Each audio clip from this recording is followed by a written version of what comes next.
above all else, we need a global reset on peace. There needs to be global peace. And those of us who are old enough would have recognized that there are peaks and valleys as it relates to this issue of conflict. There are few areas where the world is more in need of the United Nations acting as the United Nations to secure the objectives of the Charter than in the area of peace and security.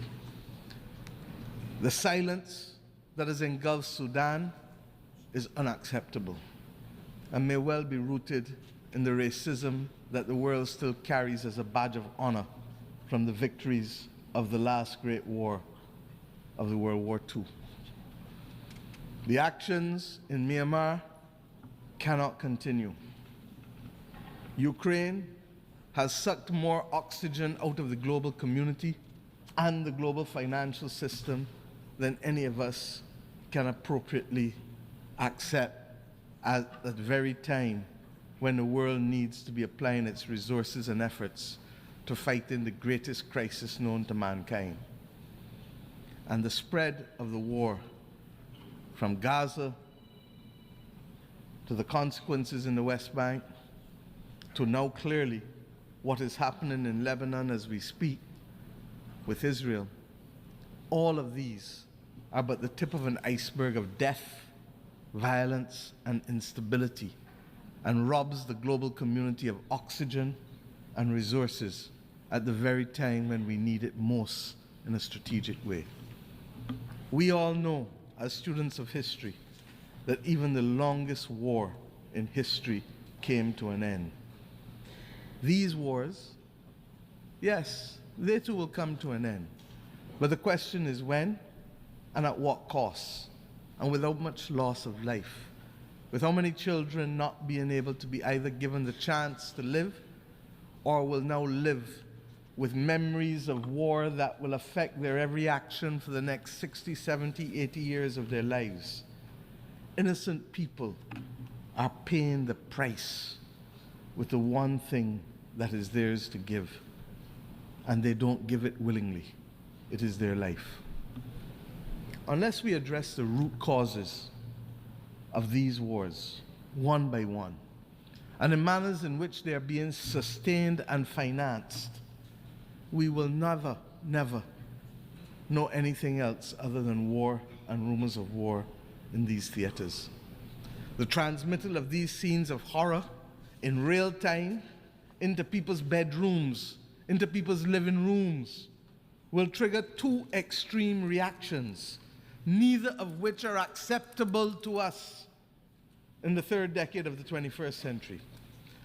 We will either get the desensitizing of ordinary people to the loss of lives, especially those of innocent children and women on the one hand, or we will get, on the other hand, the anger and inclination for vengeance that it spawns necessarily.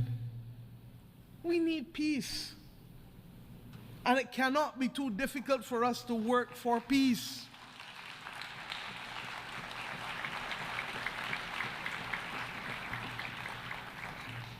It is the same Bible that tells us in the stories of the Old Testament, much which has guided many people across this world.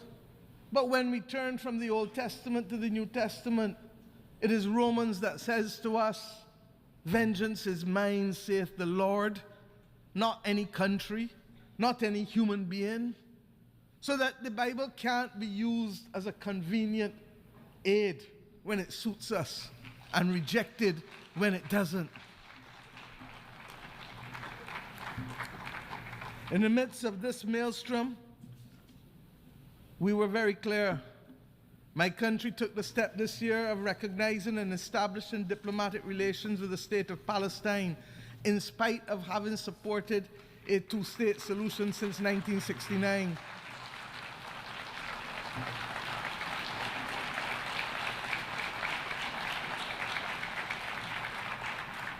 And we did this because it is clear to us that the state and people of Palestine, human beings, are entitled to full recognition by integration into and support from the international community. The Charter does not say we the people, with the exception of any one group from any one part of the world. We join with others, therefore, in congratulating the State of Palestine in taking their seat among the United Nations member states as they did on the 10th of September of this year.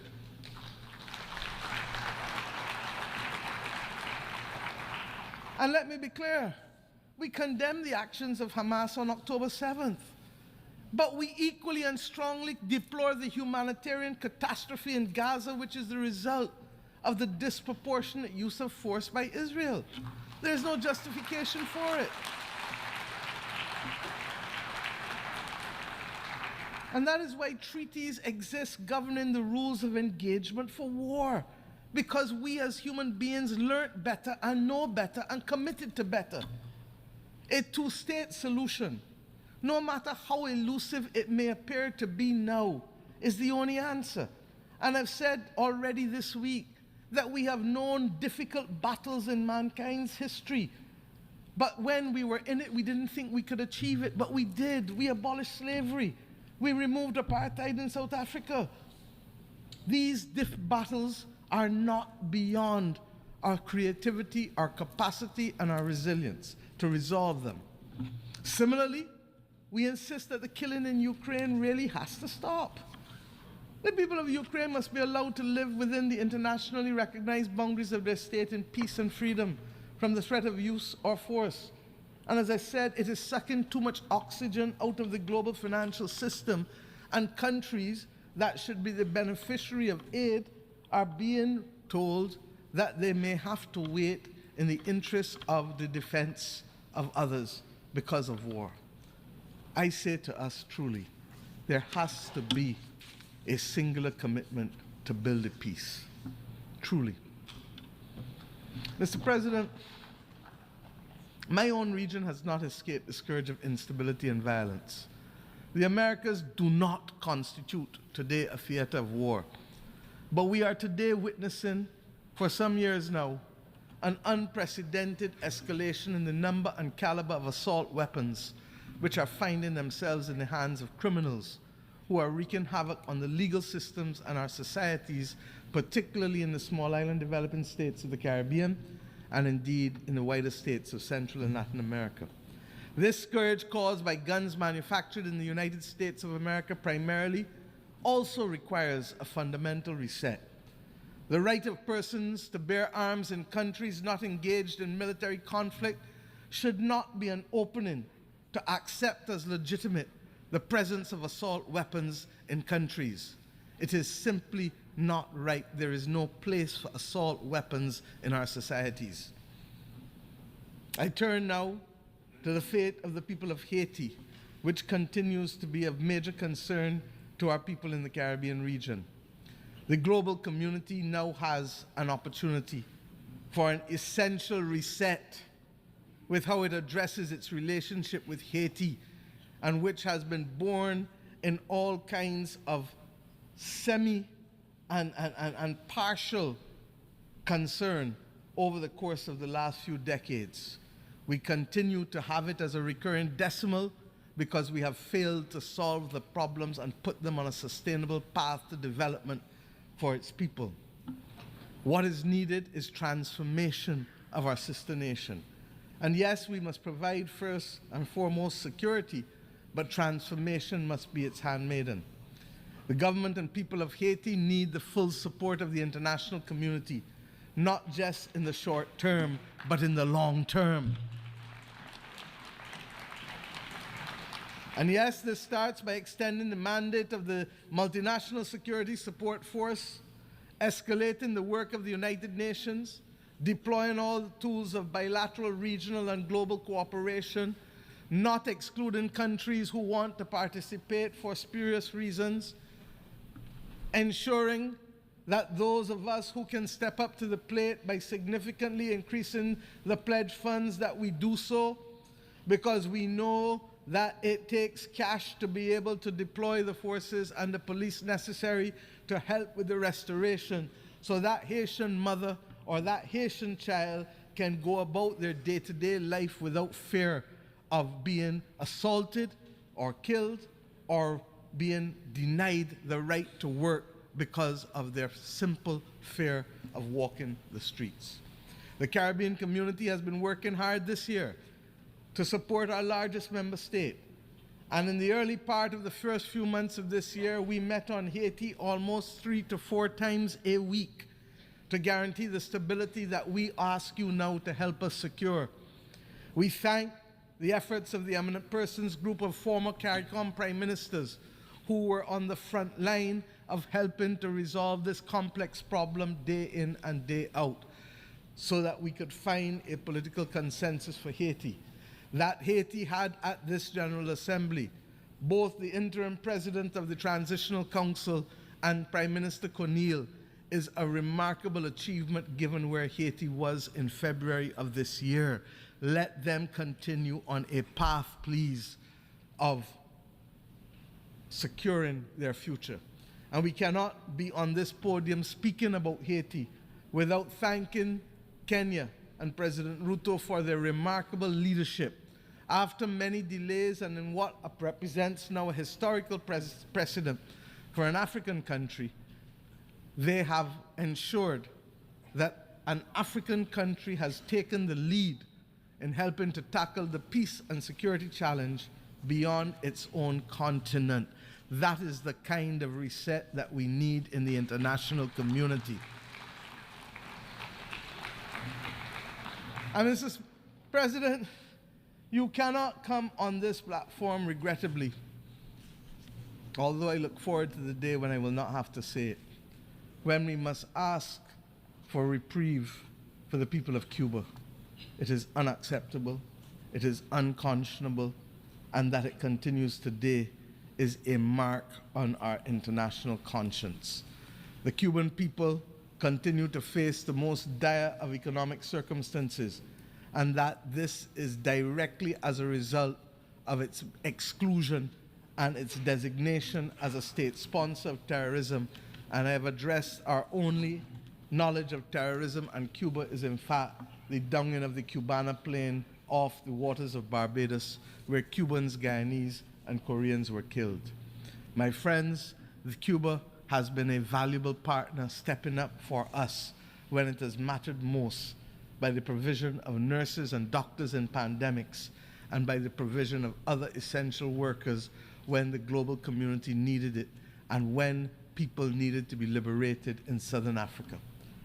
The reality is that we must have and continue to have resolve in calling for the embargo to be lifted, and we will condemn it year after year after year because it is simply wrong.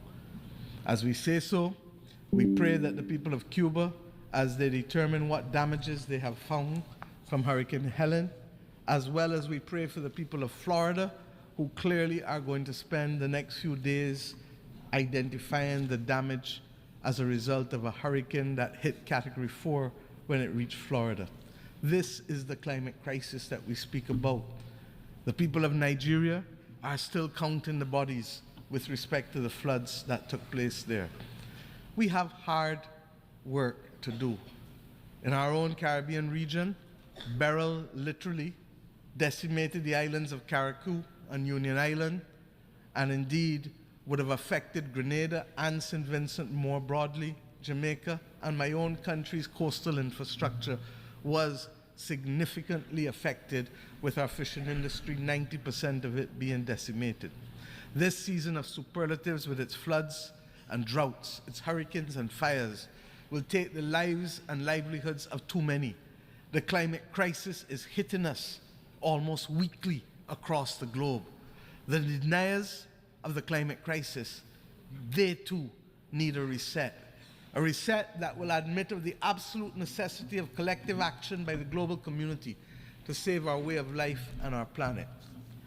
Mr. President, at the start of this week, the skies were much darker. I truly believe so. We are starting to see some glimmers of light. We leave New York this week noting that the clouds are lifting, conscious that the sun is peeping out in certain areas, not all, but in certain critical areas. giving us a sense of renewed hope that reset is in fact not only possible, but necessary in key areas: institutional reform, reform in our financial architecture, reform in how we view development, but above all else, reform in how we see each other and value each other.